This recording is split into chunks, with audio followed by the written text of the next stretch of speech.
Hello, so I'm here with Margita Thompson, Vice President with the California Resources Corporation. Thank you for being with us today.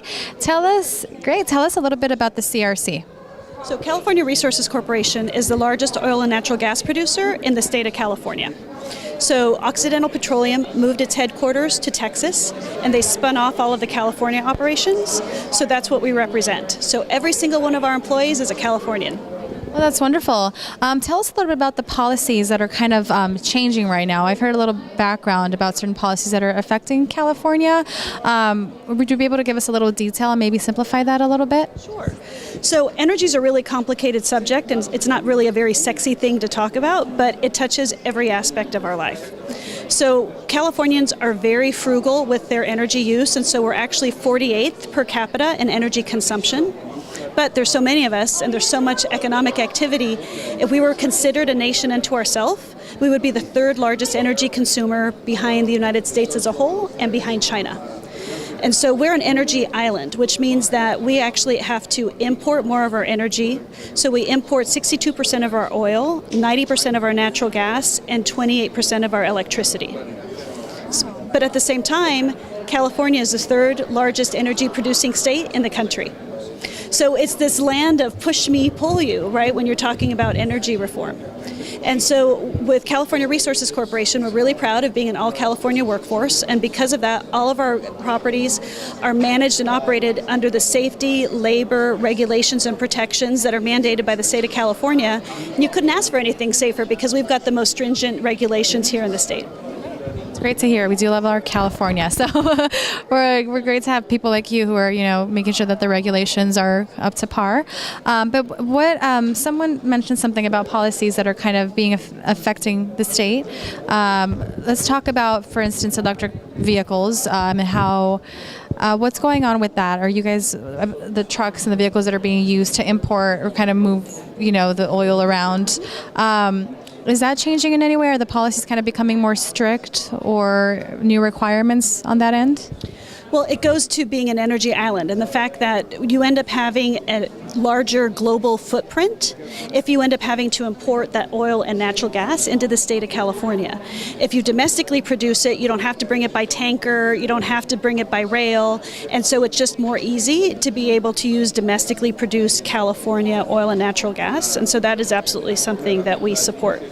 In the transportation field in general, we have natural gas as well as oil. So usually people think of oil as a transportation fuel and natural gas as a heating and electricity fuel. And so we end up doing both. So even if someone buys an electric car, they're going to be benefiting from the fact that we produce this natural gas, because that's going to be what's providing a lot of the energy that people are using to power that car. And one of the things that's interesting about natural gas is we look about regulations that are trying to make sure that we clean up the environment. Natural gas has actually decreased the number of carbon dioxide, the amount of carbon dioxide in the atmosphere, more than all renewables combined. Because we are at the California Hispanic Chamber of Commerce annual convention, let's talk a little bit about the workforce, the Hispanic workforce. What is the percentage of the workforce that is Hispanic and their role, and how are they vital to the organization? I'm thrilled to be here at the California Hispanic Chamber of Commerce, and it highlights how important the community is to the company. The fact that we're here, we're sponsoring, I was able to participate in some of the panels, and we're really proud of the fact that we do have a very diverse workforce. So for the industry as a whole, we're 27% Latino, we're about 13% Asian, and about 6% African American.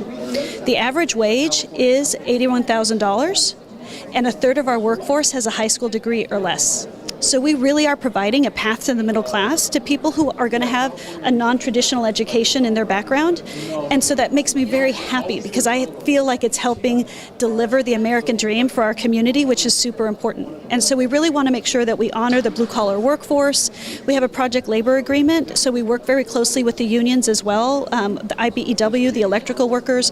And so that's been a really fun project as well. So not only is it about our employee workforce, but it's also about our contractors, operating always with safety as the number one concern, but being able to do that in a way where you provide a path to the middle class is just icing on the cake. Yeah, It's great to hear. Tell us about the sort of new energy, like solar panels and that kind of stuff. How is it becoming successful? Are there issues kind of, and are you guys using those practices? For someone like me who's not very literate when it comes to, solar energy and the technicality. So how is that coming along? Like new technology and not using as much oil and trying to find alternate ways of energy?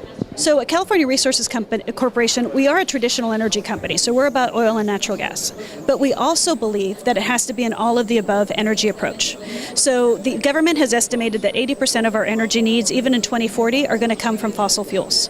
But we still want renewable energy. We're going to need more and more supply for the needs that we have. And so what is it that we can do to augment it and meet that need? Because we want things to be affordable, ample, and reliable. And so what we are really proud of as well is that right now renewables don't work. They don't have storage capability. So if the sun isn't shining and the wind isn't blowing, they're not able to provide energy. But if you partner them with traditional oil and natural gas, they're able to use that, and usually it's natural gas, in order to maintain their operations at night or when the time is still and the wind isn't blowing. And so that means that we are enabling for the solar and the wind farms to be able to operate and still provide the energy that we need, because you don't stop needing energy when the sun goes down. But by having both of them work together, they can actually work in a complementary way. That's something that people don't hear a lot about, but I think it's really important for people to understand, is that it doesn't have to be a zero-sum game. We can protect the people and we can protect the planet at the same time. Let's talk a little bit about, I don't know if you would know much about this because it again has to do with electric, like electrical vehicles. That's a very hot trend right now, electrical vehicles and charging stations and all of that. Is it really energy saving? I mean, what happens to the batteries, after they're not being used anymore? And does it really take less energy altogether to drive these cars, to produce them and use them overall when it comes to the big picture? Is it really sort of a better way of driving? I would say that I don't necessarily know for ultimate usage, but there are challenges with electric vehicles in that they have a limited range. And so what's been happening, a trend that's been happening, is that a lot of people who have bought electric vehicles are not buying them again, and they're opting to go back to regular gas-powered cars. So I know that is a policy that the governor is trying to encourage, and so one of the ways that they're trying to encourage it is to increase the number of charging stations, but at some point you're going to have to pay for it. So it's either you're paying for electricity or you're paying for gasoline. I don't necessarily know if one is considered more fuel efficient and how to equate the price of gasoline versus the price of electricity. I do know that the challenge for California is that we have very high electricity prices. And so if you look at industrial rates, in California, they are almost twice as high as they are in the rest of the country.